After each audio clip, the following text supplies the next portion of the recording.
I apologize because I am working today. So I am coming over for my lunch break to hang out with you guys. All right, Eli. It's nice to meet you. It's good to meet you. It's the first time. I've heard a lot about you. You've been in the news, right? Yes, I have. Okay, I'm going to put this a little bit closer to you. Okay. Cool. All right, so tell me about the latest thing you're working on right now. Recently, just got cast for a film called Steps. It stars Nashawn Kears from Desperate Housewives, and produced by Eli Harris and Benoit Fajor. And I just recently did a project with them last year as well in Newark, New Jersey, which a film called Zoo, which starred Tretch, Anthony Tretch, Chris, Jermaine Hopkins, and Tobias Trevelyan. Okay. And I've read that you've done things with Alicia Keys, Danny Glover. I mean, that's crazy, right? Have you guys heard that? Yeah. That's neat. I want to hear the story. How, you're from, where'd you go to school? Heritage High School, Pioneers, baby. They got an actor, an astronaut. I mean, it's crazy. So start me from the beginning. I read that at age 6, is that right? You started acting? Yeah, my parents got me involved with the Cherry Tree Players. Okay. I was a hyperactive kid. Of course, some of the people out here know that. But my parents. What are the Cherry Tree Players? I mean, there was the local theater arts group, which unfortunately they're not here anymore. But my parents got me involved with that. They thought it would be a good way to channel my energy into something positive rather than getting into trouble and stuff like that. Mm-hmm. And then, of course, I did the stuff at church, did a lot of plays and stuff at church, school, even into high school. And in my 10th grade year, our drama teacher passed away, Mrs. Diane Casker, from a brain aneurysm. And after that, I kind of took it, took a back seat because, then real life happened, getting a job and got into the military. Then when I got out of the military in 97, 98. How old were you when you went? Were you 18? No, I went in around 19 years old. Okay. Mm-hmm. And by the time I ended up losing both of my parents. I lost my dad in 94, and I lost my mother when I was in Germany. And I got out, because it was just really hard for me to deal with. Right. And I stayed in Detroit for a little bit, and then that's when I decided, I saw a casting call for a music video with Raphael Sadiq from Tony. Okay. And he had a girl group called Willie Max. Now, where was this at? Were you in New York or something? No, I was in Detroit at this time. You were in Detroit, okay. I was living in Detroit. And I got called back and got cast for, a little small part in the video. And unfortunately, the video never came out because the group broke up. But I said, I think I'm going to start, pursuing this. Yeah. And then, I moved back to Lynchburg, and I met my wife. And once again, life happens, and I couldn't really pursue the career the way I wanted to because I had a family to take care of. And did you have your family here in Lynchburg? Mm-hmm. Okay. Had them here. And my wife was really supportive of me doing this, because she knew that this is a part of who I am and, a part of my life. So what were you doing in the meantime? Did you have kind of just, odd jobs, or did you? Yeah, I worked at Frito-Lay. I worked at Wiley & Wilson Architecture Engineering. And for one reason or another, some of the jobs just didn't work out. And my wife encouraged me to, pursue my dream. Get back in it. Yeah, and that's really the only way you can do this. It's not as glamorous as a lot of people think it is in the beginning. In fact, you're going to spend more money starting than you do making. Right. And it just takes a while to get to that point. But and it takes some sacrifice too. You probably had to, stop working for a little bit to go to some auditions or to get some training. What was that period of your life like? When was there a point when you said I had to stop working or I had to move somewhere to get involved with these movies with Alicia Keys or whomever? Well, by the time I got to the Alicia Keys project, I was already starting to get more established because I had a few projects under my belt at that time. But I did have to travel, and we were still living here. And I had to travel back and forth to Richmond because I was doing different independent films. No pay, no anything. But you do that stuff to build up your resume. Okay, let's stop right there. I think that's a really good point for, even if the young people aren't here to listen to it, we'll have this recorded so that they can. But, you have to do these things that aren't necessarily paid. I feel like a lot of people now, for me, even getting to this point, I spent 4 years behind the scenes before I ever got in front of a camera. So, give me a little bit about that, or maybe even just some advice, on, that sacrifice you have to make, and that it is a struggle before you get to the I'll tell you limelight. this, a lot of people are disillusioned in regards to how this thing works because, and I get people to this day, they'll send me messages, Eli, can you put me in this? Eli, introduce me to this person. It doesn't work that way. It doesn't matter who you know. It does not work that way. I started off as an extra, and a lot of people look at that as, an extra background person. Being an extra teaches you humility of the business, and it teaches you how the business operates. You get to see how things work. And a lot of people, Matt Damon, I got to talk with him. He was an extra for a while. Leonardo DiCaprio, a lot of these big people were extras, and they started off that way. And Evan Almighty, that was filmed Charlottesville. Part of it was filmed in Charlottesville. And I heard about the extra thing, and I know what you're talking about. It felt like a cattle call. There were 400 of us out there. They have like a tent for you to eat. And then, every once in a while, they're like, okay, we're ready to shoot. And they'll do the same thing over and over. Oh, yeah. It can be grueling. But it also depends on your status. If you're non-union, you kind of get treated bad, If you're union, there's definitely a lot of perks, a lot of benefits. The pay is a whole lot better. The overall treatment is better because they have to abide by certain guidelines when you're union. So which one did you start off? I was blessed that on my first project, I got bumped up. So I started off non-union. So they saw something in you, huh? Yeah, and it wasn't anything major. It was actually the TV series that was done in Richmond called Line of Fire, which was short-lived. It was a great series, but it was short-lived. And that started Leslie Bibb. She was from Nelson County. Brian Goodman and a few other people. But I got bumped up, so I made union, instantly. But that's not a usual case. That's most of the time you have to earn, and work your way up, get certain vouchers and stuff like that to become eligible to join the union. Okay. But it still opens doors, just being an extra doing something like that. For me, it was being a PA, production assistant. And you learn, and the thing about that is that I know some people that started off as PAs, and they work and build so many relationships that they get to know the right people that can bring them into a greater capacity. Right. And how about just utilizing, your surroundings? You're on a film set, or you're being an extra. There are tons of people that you can talk to, or maybe you can say, hey man, I'm working on my acting. Could you help me with a little bit? What do you have any advice for people? Making sure you utilize what you got to just get your foot in the door, and you can run with it. Well, one thing I will definitely tell people is don't judge a book by its cover, because some of the people, back when I first started and I was doing extra work, there were some people there that were extras by choice. They didn't want to be actors, but they had those connections to where they could introduce you to somebody that can help you take your career farther. I remember meeting a guy when I did this gig, and he was wealthy, loaded with money, and he was just there because he had nothing better to do. He decided to take the day off or whatever and just wanted to see what it was like. And this guy had a crazy amount of money, and it just so happens that he was connected with some people. You get phone numbers and introduce and whatnot. So I would tell people, just because you see someone that is an extra on the set doesn't necessarily mean that that's the best that they can do. Some people are there just because, they want to be. Kind of like how you have some people who retired and they end up working at Walmart just because they got nothing better to do. Right. They want to be a door greeter or whatever. Right. That's what they like to do. But pride has to go out the window with this. It really does. You really have to be willing to start at the bottom. You got to be willing. Everybody in the industry has, except for those that are born into those kind of families. Right. But most of your major people, Tom Cruise even, started off as extras. And unfortunately, I haven't done that in God knows how long, probably in the beginning of my career. But it's definitely something I think is valuable and teaches, you the importance of the business. Okay. All right. So let's take it back to you. You're here. You say you want to get your family on track, right? Right.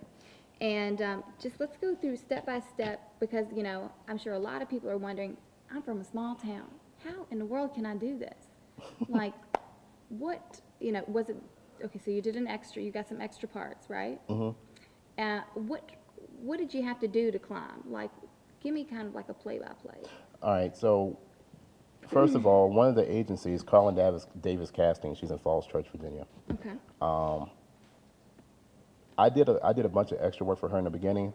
The thing about a lot of these other casting people too is that they tend to get roles for you to audition for. So if you build up a rapport and a reputation of being someone reliable and accountable, they're going to remember you when those roles came. And that's what happened with me with her. I did stuff in New York. I'm living in Virginia, and I get on set on New York before people that live in New York. See. You have to be able to show, you know what I'm saying, that you have that desire and hunger. And while doing that, you also have to be willing to do no pay gigs, you know, Right. independent stuff. So that way your resume can be built up. Then you're working to getting an agent. Okay.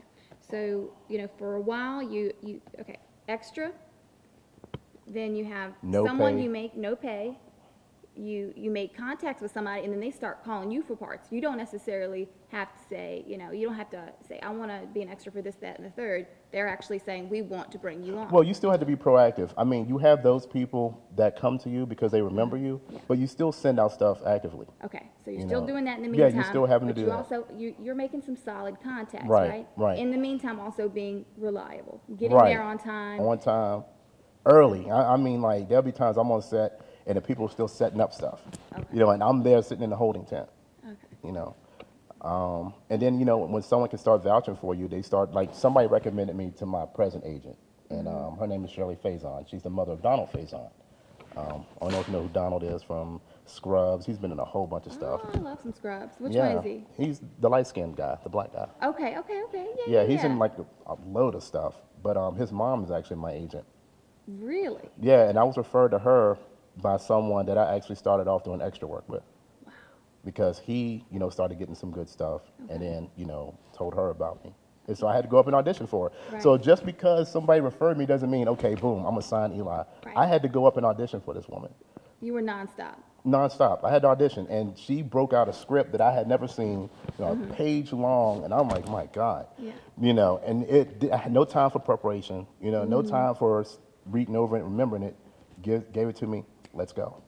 So, did you take any acting classes in the meantime? Or you have a coach or? No, I else got really skill didn't. Like that? I mean, I think that I think talent is something that can't be taught. Some people just have that charisma, that natural ability. Definitely, there are some fundamentals that have to be taught, but I think a lot of stuff you can kind of self-teach too. You can watch different documentaries, watch different shows. I like watching James Lipton, inside the actor studio. Yeah. You watch different stuff and you pick up on stuff and you find out, how can I apply this to myself? How can I apply this to me? What can I do? A person that, whatever it is that they do, they saturate themselves, with that craft. Just got to make sure to do that. You got to figure out what it is that you're good at, right? Right. And I mean, and I'm not saying don't go to any classes, because I think for some, especially in this business, some classes are good to go to just because a lot of the people that host them are real big in the industry. So if they're able to see your work and able to see your talent, they can put you in, big stuff. I know Mally Fan, which unfortunately she's deceased now, one of the biggest female agents in California. She used to host these different workshops, and it was expensive, but it's Mally Finn. She cast for Terminator and all that other stuff. So if you get into a class like that and they see your talent, they're going to remember you when stuff comes. But also, you can just stay involved, like you did theater back in the day, way back when, and you're staying involved in these films with, being extras and things like that. So you're actually watching, the main characters do their part. So you're actually learning there as well. Right. Okay, right. sure. And I remember I did The Sopranos, and initially it was only supposed to be like a real small bit part, like just a walk-on type of thing. And Tony Sirico, Uncle Paulie, he went to the director and was like, give him some lines. Really? Like, yeah, because I did what little bit I had, I maximized it. And he said, give him some lines. He went directly to the director, give him some lines. What was that first little bit? Do you remember it? The first little bit you had to say. Do you remember what it was? Oh, yeah. When Uncle Paulie gripped me up and I'm like, get off me, man, type of deal. Oh, okay. And, okay. I'm like, okay, because he started really getting in my face and pushing me. I'm like, okay, And it wasn't anything major, but it made the final cut. And that's something else a lot of people don't understand, is that just because you get filmed doesn't mean it's going to be on the final edit. And I mean, I know this from being a producer myself. When I'm producing films, there's a lot of stuff I have to cut out. And some things just don't make it. So the fact that you make it at all is a great thing. Yeah. Very big deal. Okay. So where do you live right now? I live in Chesterfield. You live in Chesterfield? Yeah, I commute back and forth from Chesterfield in New York to do work. Okay. And the cost of living is much better in Chesterfield than New yeah. York. And you don't want to raise your and you don't want to raise your family. You know, we had opportunity to move there, and you know, my wife didn't really want to, and understandably so, because kids in New York have to grow up so fast, and it's just better. And we couldn't have the house that we have now in New York. Right. You know, so. Okay, so wife and kids. Tell me about your family. Oh, what do you want to know about my family? Well, I mean, what do you have a wife? How many kids? What you Yeah, got? my wife, she's sitting right over here, and I got 2 kids with another one on the way. My daughter is 11 years old, and my son, he'll be a year next month. Okay. Both of them very charismatic, and Like daddy? oh yeah, like daddy, like that. Well, and my wife is charismatic too, so she's more behind the scenes person. In fact, she's really the business model when it comes to the structuring of my company, which is H4 Pictures. Okay. You know, she's the one that draws up business plans and does all that stuff. So for you, you know, your career and your love and everything is very important to you, but family is also you that balance. It's the most important thing. It really, I wouldn't be able to do this if it wasn't for her. You know, I wouldn't have been able to get started in this if I didn't have, you know, a strong woman that said, go out there and do it. Because, you know, a lot of people are like, oh, yeah, I do the 9 to 5, blue collar work, which is nothing wrong with it. But if you're a type of person where your personality and who you are is an outgoing, self-driven, you know, creative individual, Right. punching the clock ain't gonna work. You know, and this is just something that's always been a part of me. And anyone that's known me from childhood up knows that I'm a very hyper, you know, active, outgoing individual and very creative. So this is the only thing that could contain my activities. Right. And you know, I think it's just so important to have that support system, whether it was growing up, you know, someone telling you you can do whatever you want. Not everybody gets that. Or even having someone like your wife to say, yes, I actually do encourage your dream. Yeah, and it's a hard thing to do. It really is. You know, not many people will sit there and be okay with, man, he's gone again, spending money on gas, going out of town, and not even getting paid for it. God, you know, I never had to deal with that from her. You know, and at time, in fact, I'd be the one that getting frustrated because I'm like, man, I gotta start making some money. This is killing our account. And she's like, you know, baby, it's all right. You know, it's going to come. So it's really her that helped me get to where I am and where I'm still going. So you got to feel pretty blessed to have someone like I'm that in your extremely life. blessed. Yes, I'm extremely blessed, you know. And I mean, and the support goes both ways because, you know, my wife wanted to go back to school. And, you know, fortunately, we were in a position to where she could go back to school and get her degree. And so, you know, she wasn't the type of person that wanted to sit home and just collect money and, you know, that's it. She's a person where I got to get my own thing. Yeah. You I know. know what that's like. I know what that's like. Yeah. Now I read, is it Danny Glover that you credit to kind of giving you some discipline and kind of talking to you? Yeah, the funny thing about that, I was working on 16 blocks and with Bruce Willis and Mos Def, and I was a cab driver in that, nothing big at all.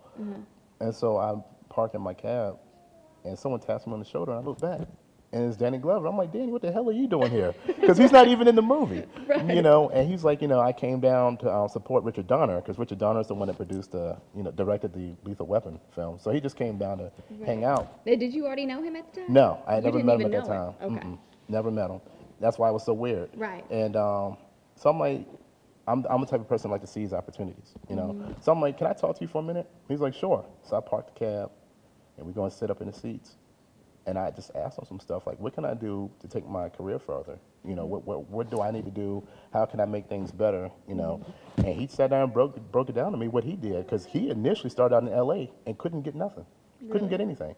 And Because that's where a lot of people would think. You just Yeah. go to Hollywood, right? Yeah, that's what he had in mind when he went. Right. Didn't work, so he went back to New York, started doing theater, and the agent just happened to be in one of the shows that he was doing, and gave him a card, and it went on from there. You know, so he's the one that told me it really doesn't matter where you are, it's what you bring to the table. Right. You know, and so that's why I hadn't been in the mindset to move to California or nothing like that because I don't need to. You know, I get more work here. I got friends that's out in California right now, and a couple of them are booking some all right things. Right. Most of them aren't. They're still busting tables and whatnot. And I've gotten more work than they have living in Virginia, you know, commuting back and forth to New York and here. And they're out in Cali, you know, the big ocean, Right. a lot of sharks. do you ever talk to him or see him or email or anything like? No. Not since. The last little bit of contact, it was a couple of years ago on a project called The 5 Minute Rest in New York. And he was actually the lead in that film, and it was brief, like just brief.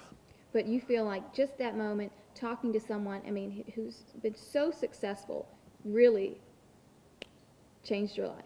Yeah, it gave me a different outlook on stuff, and it made me feel like, okay, I don't have to relocate anywhere. You know, Matt Damon also, he was, man, I tell you what, out of all the people I worked with, I would say Alicia Keys, Matt Damon, Danny Glover were the most non-celebrity people. Like Matt Damon could be sitting right there right now, regular guy. You know, Down to earth. down to earth, Just- come up and talk to you, you know, and talk you to death. Like he will talk. Really? You know, I mean, not saying that's a bad thing, but it's Right. just, you know, But the type he of is not person that he afraid of is. conversation. He's not. Oh, but let me tell you how cool Danny Glover was. So after Danny and I get through talking, he went over to talk to Richard Donner for like 5 minutes. He turns around, just walks off set, walks right out into the middle of Manhattan. No security, no nothing, just right into Manhattan along Was with he everybody mobbed, else. or did anybody just, No. they weren't paying attention because he acts so cool. Yeah, he's just gone. I'm like, wow, Wow. what swagger. Right? You know? Right? That's a role model right there. Yeah, yeah. So, well, that's just one thing I kind of want to highlight, because I know for me, I'm kind of like you. When I see an opportunity, I mean, I'm on it. So, you know, I'm in news. So one time I was up in New York. I'm walking through Greenwich Village, and I see NBC Force trucks sitting on the side of the road. And I walk up and I'm like, hey guys, what's going on? I work at a station in Virginia. You know, can I just check out your truck and talk to you really quick? And they were just, I mean, they loved it. They were like, oh, I'm so impressed with you to just come and approach us like this.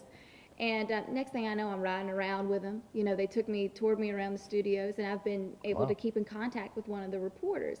And she actually said to me, you know, I kind of had a Danny Glover moment. And she said to me, she was like, you know, some people think they have to just go bounce around to all these different stations. You have to go everywhere. You have to do all these things. That's not necessarily true. She said to me, decide what you want to do. And at that time, I wasn't even on camera yet. I was like, you know, I'm working on, I'm not sure if it's what I want to do. She said to me, pick the camera up, go out, do it. Don't wait on anybody to tell you to do it. Do it on your own time. You work in that station, utilize what's around you. And, you know, I went home, started doing it. You know, months later, I have the gig. You know what I mean? So my question to you, I guess, is what advice would you give to someone to say, hey, reach out to the people that have made it? You know, talk to the people up there. That's the kind of advice you need to get. Yeah, and I think one of the biggest things, and Penwa actually told me this. You might not know who she is, but she was the mother of late actress Michelle Thomas. She played as Myra Monkhouse on Family Matters, Steve Urkel's girlfriend. Okay, I watched it. Yeah, and unfortunately, she passed away of stomach cancer. But her mother's actually one of the producers of Steps, the one that I'm in. All right. And she told me that it doesn't matter who you know, it's who knows you. And she said that if you have integrity, charisma, people are going to respect that from you. And I think one of the biggest problems with a lot of people, it boils down to integrity sometimes. You know, you have a lot of people that don't do what they say they're going to do, or not on time, not punctual, or, you know what I'm saying? And it's like, you know, that's something that really gets noted in this business. Right. You know, It makes people question, do they really want it? yeah, and then it makes things bad for the other people that really do try. I have lost opportunity. Honestly, I've lost opportunity because the person before me messed them over really bad. You know, like they could have approached the same way that I did, but they did not fulfill their obligation. So boom, that door's closed for me now too, Right. because of, you know, that individual. You know, so you know, I'm the type of person where I like to give people chances and stuff like that. But I'm just really, I stick by that as far as integrity. You know, so when you go to talk to these people, have integrity. You know, do what you say you're going to do. If you're interested in being involved with something, stick to it. Right. You know, don't be halfway about it. Right. And also, you got to bring, you know, this is a big deal in this side of the business. You know, if you're on camera, if you're anything, confidence. Like I want to talk about how important that is. For me, it took a while, and I'm still working on it. You know, to just work on my nerves when I'm standing in front. You know what I mean? Is that something you've always had, or is that something you've had to kind of? I hide it well. I tell you, when you my life wasn't exactly the easiest, you know, and a couple of people in the stands know, you know, my life situation and, you know, my family and whatnot. And, you know, and I was, you know, adopted, you know, brought into a foster family and whatnot. And, you know, you get teased with certain things and made fun of. And my confidence wasn't really there. And I think I had just learned how to mask it, you know. So was there a point, were you ever shy or anything like that? I don't know what shy describes me because I'm a very outspoken person. So never had that problem? I can act shy, I guess. Okay. But I mean, me to the core, no, I'm a very outgoing person for the Okay. most part. I started looking at it like this. You know, when I would go up to audition for New York, in New York or Wilmington, North Carolina, wherever I'm going, I would say to myself, I didn't come out here 5 hours to choke.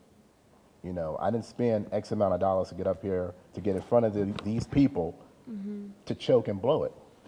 You know, and there are times where my nerves do get to me where I'll get there and I'm like, oh God, I can't remember my lines. You know, so I had to find out a system that worked for me. And one of my systems is I don't prep. You know, I'll get up there. Wing it. Well, I'll get up there like most of the time they give you sides ahead of time. I don't study it days ahead of time. I'll go up there, look over my sides right before I get in, ball it up, throw it away. That way it's fresh on my mind. So I don't have to worry about thinking about my lines.